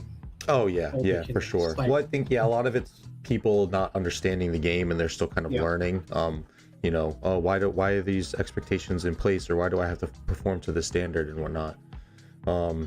But one thing that I changed from this KVK off-season purge going into this current season was, instead of sending out a kingdom mail with those on a list, what we do first is we have our purge team, which is part of the data team, and we'll personally message people first. Yeah, that's what we do. Yeah, it goes to those lines of like, well, you don't want to, who wants to get fired in public at a job? You know what I'm saying? Yeah. So that's kind of the approach that I took, and then we'll follow up. If they don't respond to us, we'll tell them that they're going to get zeroed, and then we send a mail out, and we do this. We kind of rinse and repeat this process as needed, and kind of continue on, and we're constantly updating the sheets and all that stuff. But how long have you guys been doing that for now? I'm fucking behind. So we didn't always. I'm trying to think. We probably started doing that after. It was probably around KVK 3, I think, is when we started to do like big purges and stuff like that. And generally, I mean, I think we really started refining it once we were getting into Season of Conquest, of just like, I have a big spreadsheet. You've taken all the people that you want to purge or punish in whatever way, and then you have like, I've gotten crazy with the spreadsheets in our kingdom, where it's just like you have like a list of actions you can take. You try and like track like who's messaged who and like when, and you try and make sure everybody's had enough time to like react and everything. We've even started going to the step of like looking at every kingdom that's in the off season and seeing who has open migration windows, like whose power limits are a little high right now. And be like, here you go, rogues and people we want to purge. You can go to these kingdoms. obviously no idea what's going to happen to them, but like Yeah. giving the people that don't really play the game that much help and getting them a little bit of help to just be like, oh, I could just go to this kingdom. That's great, because ultimately you have to do what's good for your kingdom, and anything you can do to help speed up their process is great. So giving them advice and like help like migrating is always the best thing. I'm not a big fan of like making people pay resources to like get passports and stuff. Like obviously if they need to get rid of the resources that are open to migrate, I guess, but like generally, not putting as few barriers as possible to migrating is always the best thing in my opinion. I think if you're just straight with people, you'll get rid of most of them. There's always going to be people that just seem to like log in to farm. They don't hurt anything. They don't do anything. They're just there. I don't know why they get zeroed every couple months. I guess they think that's just part of the game. But for the most part, most people will leave or just quit. Letting accounts disappear is always a good thing. I don't know. I think messaging people and being straight with them and trying to treat them like professionals, even if you have a history with them, is always probably the best way to avoid like causing problems, because people are very sensitive in this game, I feel like. Yes. And that's not specific to any culture or gender or like age or like whatever. It's just like, it's a game. People want to be the best player in the world, and like they want to feel like they're doing stuff, and they don't like being told to do other things. And this game doesn't really tell you that, to be competitive in this, you have to really control players' actions. So a lot of people come into it with the wrong idea of how this game is played, and so a lot of it is just trying to work things out with them, and if they're unreasonable, then you just zero them and you make sure everybody knows who they are. And you just do what you can, because everybody always asks, how do you get rid of rogues? And you can't. So you just have to you go away and don't give them the fuel to stay. So All right, last question as we wrap up here, I think, or one of the last questions. So Turtle, thank you for the $2 super chat. Give us 3 king skills you want added in Home Kingdom and or I'm gonna change your question, Turtle, a little bit, and or Lost Kingdom. 3 king skills you would like added. Oh man, why doesn't exile work in the Home Kingdom? like banish or something. Why can't I kick people out of zone 3? Like what?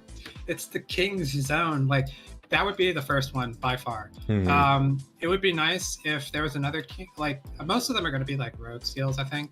Like it's just going to be like, why? What's the skill that slows people? Sluggard. Somebody has that right now even. Training or march speed -5%. Why is it only 5%? You can't. The rogues that know what they're doing, and unfortunately we've had experience with like at least one rogue that like was really good at like knowing how to teleport, like how to send their like really fast cavalry march everywhere and kill things and when to attack and everything. Like I would love to be able to like slow a march down significantly so you can catch them, or like make their healing costs more, or lock their march or their cities in there.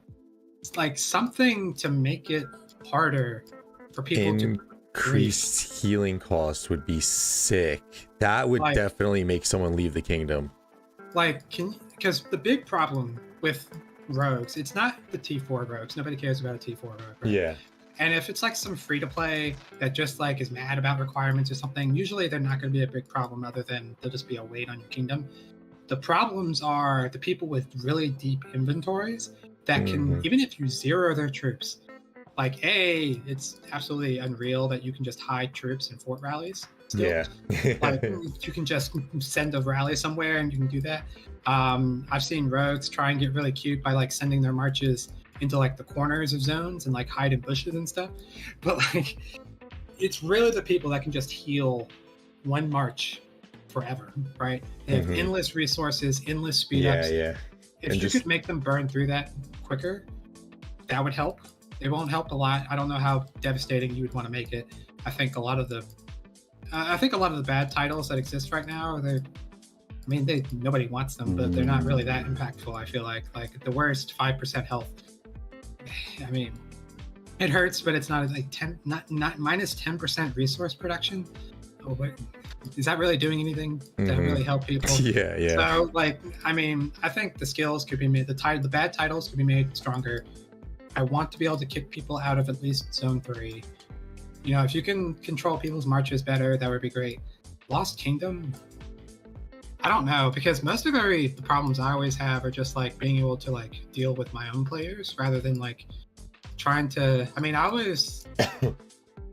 feel like there's probably a way to have some sort of Osiris-like skills in KVK, maybe in like a very specific format.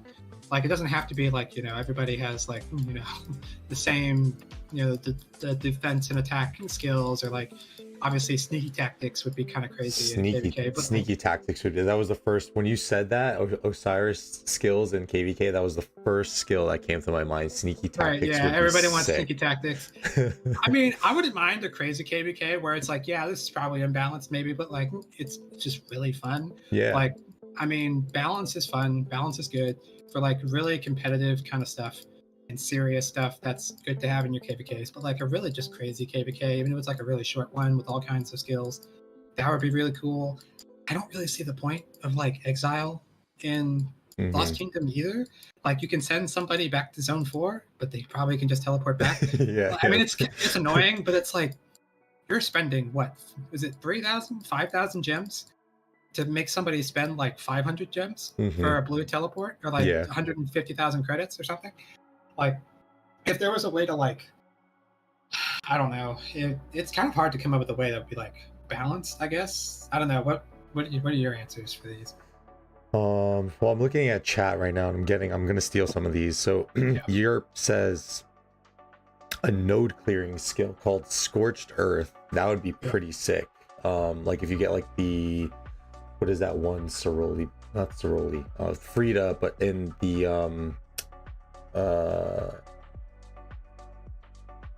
not Ceroli Christ, I can't remember, the one at the end where it's the Frida boss, but she has fire and you have to kill the healing totem. If you can get like that effect and clear like a bunch of nodes, that would be dope. You could also do I mean, you could obviously have a healing skill. That would be kind of interesting, or like some little building or structure you could place to heal. That might be overpowered. There's another thing I'm thinking. Go ahead. I'll think of it. More titles would be good. Also, Queen having the same roles as kings. Okay, Interesting. I like that. I like the more titles thing for sure. I think, yeah, give us some more buffs, even if it's like a 3%, you know, here and there. Just give us some more buffs. I think it's a little bit more playful. I think it's limiting when you have, especially with all the negative titles you have, and then you have like the war titles. There's 3 of them. There's Duke, Justice, and General. It's like, but well, give me more. You know? Right. Yeah. I think this might be overpowered or just like really broken in some instances, but like a burn speed thing would be kind of cool. Yes. Like low key, I feel like one reason we always did kind of poorly in that KVK3 Kingsland is because the enemy camp always had a burn speed buff. Yeah. Burn speed buff in KVK3 is really stupid because it's very uneven, and so you can build flags like crazy. Maybe let us burn. I don't know. A little bit faster. Like at least forts, right? Like maybe they'll get rid of the fort meta, or everybody plays Warriors Unbound, but like I don't know. I think, burn speed might be cool. Clearing nodes would be fun. If it cleared low hearts, that would be also cool. Oh, yeah. Yeah. I think the main one's definitely the exiling in zone 3. I know Turtle on our last stream when we were all hanging out, he mentioned banishing. I don't know how that would work, but that would be amazing if you could just totally banish a player from your kingdom. Give them free migration to some other kingdom. Yeah, here's where do you go with that? Here, go to put them on a bad server. Right? Go to 1777. go hang out with Luna for a little bit. Isn't there an Imperium that everybody always sends people to? I think it's 1002, where I've seen mentions where that's like the global like trash can that like everybody sends like all their players to. I don't know. I've seen it referenced that way in Discord, which is probably rude to the people there, but maybe that's how they run it. But I think oh shit, they are Imperium. Yeah, I think if there was just more control over who was in the kingdom, I don't care necessarily. It would be cool to have all these other KVK skills, but just more control over the players that I have. And I understand bad kings will abuse it, but this is kind of something that Lilith and I think a lot of game companies struggle with is like, you got to reward the core committed players at some point that are like really trying to like play your game the way you probably intended. And when you're protecting the, I don't even want to say the more casual players, but the people that are, especially the ones that are toxic, griefers, the ones that are just like really bringing down the fun of everybody in the kingdom. Like it's more detrimental to them. Yeah. You know, as opposed to just giving someone a little bit, because look, if you give a king some OP skills or some OP control over what happens and occurs in their kingdom, people could just leave, right? Yeah. Whereas if it's the other way around, like you ruin one person can ruin an entire server. Yes. You know, 1000%. And I think that's again to the detriment of Lilith, because I could probably tell you, like even just now we had a rogue, and it was a player that one of our other this just happened with my buddy Scribs.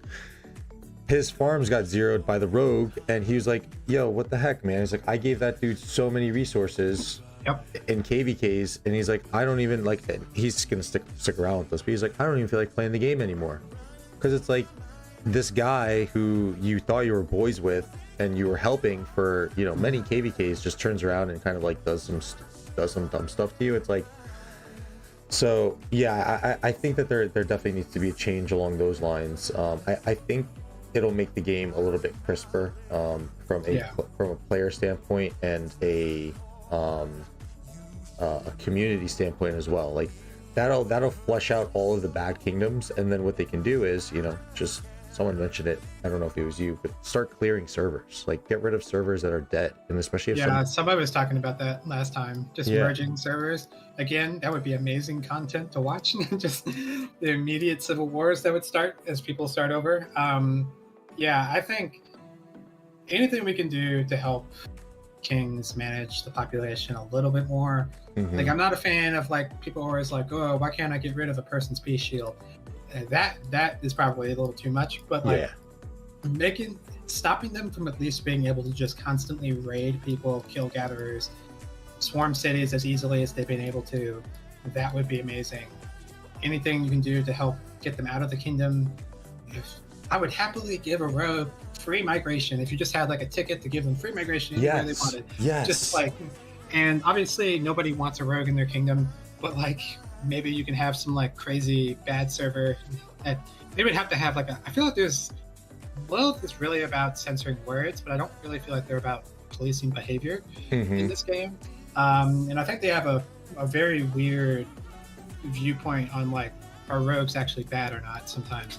Because I think they're very like individual player does what he wants kind of company, rather than like, you know, we're about communities and allowing communities to like police their own members and make the community that they want to make. My votes are always for skills that help kings manage the kingdom. Absolutely nuts too, and that goes back to my point on the one rant that I did. It's like, it's almost like Lilith doesn't even play their own game or like know what's going on within their own game, because this game is so, we were just talking about it earlier, this game is so much driven on community, you know. It really like boggles my mind that they can't just, you know, read the room a little bit, you know. And Seth in chat also makes a good point of lowering the cost of passports, and I think that would also help the game as well, because look, I would love to, maybe for a season, I want to take a break as king and I want to go check out an Imperium Kingdom, 1 KVK. Cool, great experience. Let me go back to my home, you know. I think we have like a day pass where you could just go fight in another KVK for a day. That would be amazing. That would be fun. I agree. Lowering passport costs would be huge, because that would help these communities actually do a lot of what we've been talking about of making their culture, because a lot of kingdoms don't want to do the steps needed to actually form the culture that they want, whether it's competitive or casual. And a lot of that means you're forcing a lot of players out, and passport costs are hard, and the migration controls are kind of hard, and a lot of kingdoms are incentivized to be very limited in who they take in, reasonably so, because it's hard to get rid of them when they're bad. And so if it was much easier to migrate, if kings had the option to be able to kick people out I think people would be able to move around. We have more chances. People wouldn't be so, maybe even so like, you'd have to have like such high standards to get into good kingdoms, right? You'd be willing to take more chances on players that maybe don't have the best stats, but they feel like they're earnest. You know, maybe they were in a bad kingdom or whatever, like, and you want to give them a chance, and that isn't as painful if you can, if there's way less migration restrictions, costs. Kings can like force people out, maybe like 1 ticket a season. You know, we get 3. I don't even know what the special tickets are for anymore. If you're not, like what the heck?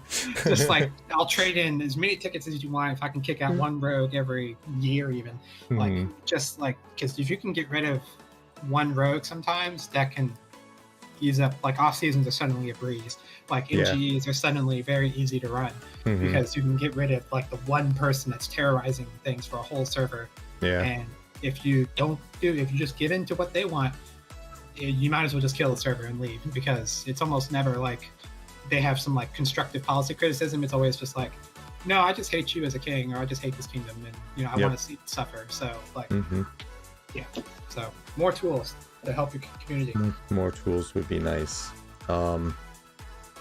Syriax, thank you so much. This was very fun. We're definitely going to do more of these. Maybe I was alluding to this with Syriax before. What I'm probably going to try and do is we'll probably start bringing people on, and we'll have more group discussions. I really want this to be more podcast oriented, which I think I'm super happy how this turned out. We were hitting points and just kind of talking and chilling casually and getting chat involved a little bit too. Thank you for your notes again, because that was a nice point to kind of pivot to and kind of grab some points off of there. Any last words for the stream? Any insights, any kingly wisdom that you can lay for the Rise of Kingdoms community? It's a game. That's my biggest thing, is always just like, it's a game. Like, yes, you can bring a lot of things in from like, you know, real life into it, how you manage things and like everything, but ultimately you don't owe anybody all of your time in life managing a kingdom. If you want to be a king, do it for the right reasons. Protect yourself, make sure you're still getting something out of it and you're not just like working yourself to the bone. And I think a lot of what we've been talking about, like, yes, this is an aim of like helping kings and R4s and prospective leaders in the game learn how to be better.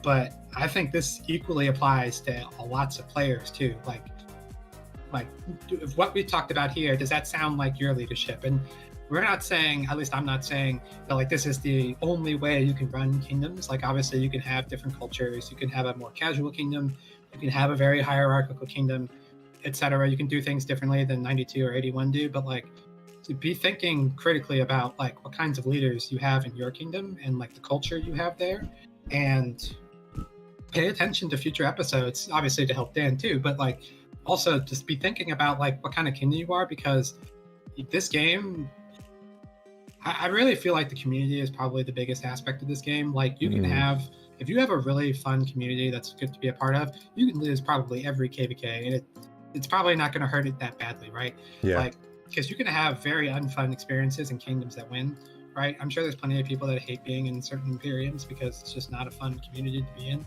And the leadership, maybe you don't like the leadership or something. Like, be thinking about it at this stuff, even if you're a player, just like what kinds of people you have as leaders. Are they in it for the right reasons? Do they seem like they're actually trying to help? Maybe they're not the most experienced people in the world. Maybe they're not, they don't always have the right ideas, but at least do they seem like good people that you would want to follow? Ideally, yes, they would be also experienced. Just be like, don't just like turn your brain off when you see like, oh, king content or like R4 content. Like, you also make a big difference as a player as to what your leadership does and which leadership you follow. So that's, I guess, my final word.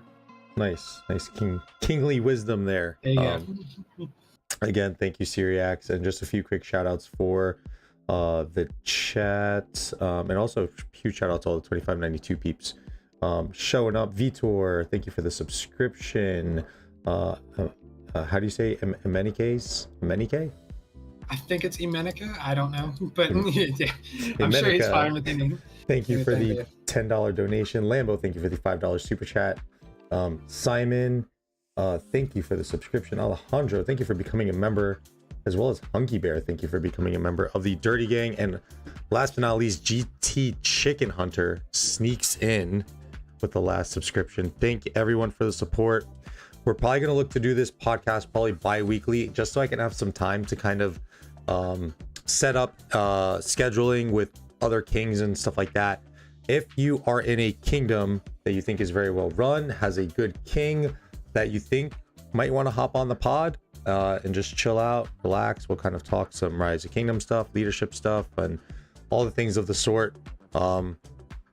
Be sure to join my Discord. I'll probably put a little section in there for inquiries, as I'm totally messing up this little thingy here for my man Syriax. Yep, totally doing that. But be sure to join the Discord. Hope you guys enjoyed. Thank you all so much for the support. We're out of here for my man Syriax. Have a good weekend, everyone. Stay safe. Thanks, everybody. We're out. Peace.